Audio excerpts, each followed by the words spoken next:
It's time for bookkeeping, beer, and BS. Back in like 2017 to 2018, we started dabbling in it. And we got pulled into it. We knew that it was a thing, or we knew that it existed, but we never had a strategy to do the thing that we do for other companies. We just always kept perfecting it. So like recruiting, we have 5 different businesses, and we've got 100 employees at the time. And so we're constantly hiring and turning people over and hiring. So we had to build a badass recruiting system just for ourselves. Bookkeeping, we have like all these allocations to do between the businesses, and we have to be able to manage our locations financially. So we had to build a really badass bookkeeping system. We did it all for ourselves, which is what you had said about when you went to learn SEO. It was all, I have to own this space. I got to be the best. At what point did the moment happen where you're like, holy shit, there's a way for me to do this for everybody else? Was it, hey, I think I could do this for everybody else, let me figure out how to go sell it?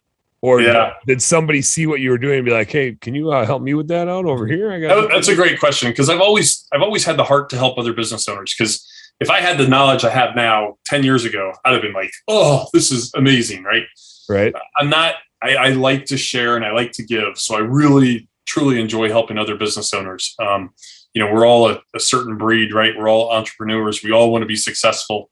Mm-hmm. So when COVID happened, you know this, Dan, I went up to my mountain cabin and hid in I have a little shed that I turned into my office. And I went in there and I'm like, all right, I'm going to do a case study. So I had this idea for a while, but I'm like, I'm going to do a case study. And I brought on, I think it was about 15 window cleaning companies, and I plugged them into this network.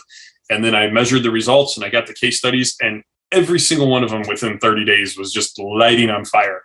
And I couldn't sleep for like 2 months. I kept telling my wife, man, this is giddy. Oh, this is so powerful, because it doesn't matter the industry. It doesn't matter how big your city is. It really doesn't matter. We tested it in big cities, small towns, and it just worked. So it was about 1.5 years ago. It was April last year that I came up with this system and this program. You're just like hanging out during COVID, thinking like, oh, better do something fun. Might as well go up to the cabin and surround myself with the woods and see what happens. You're like, and I was talking to squirrels. Yeah. Talking to squirrels. What's his name? Boniver, something like that. He's what kind of music would you call that? Like emo, maybe it's rock. It's not really rock. Anyway, like he actually went, I think he's from where I went to college, but he's won some, it's a Grammys. I think music is Grammys, right? Pretty sure he didn't win an Oscar.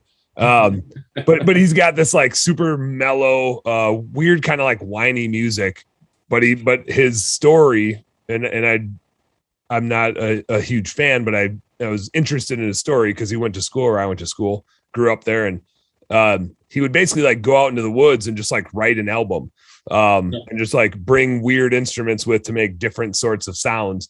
And this is the vision I'm getting of you just out in the woods talking to squirrels, mad scientist style, but with building cool ass website stuff. Pretty much, yep. Talking to squirrels and building websites. Does it get any better? It's so cool. Yeah.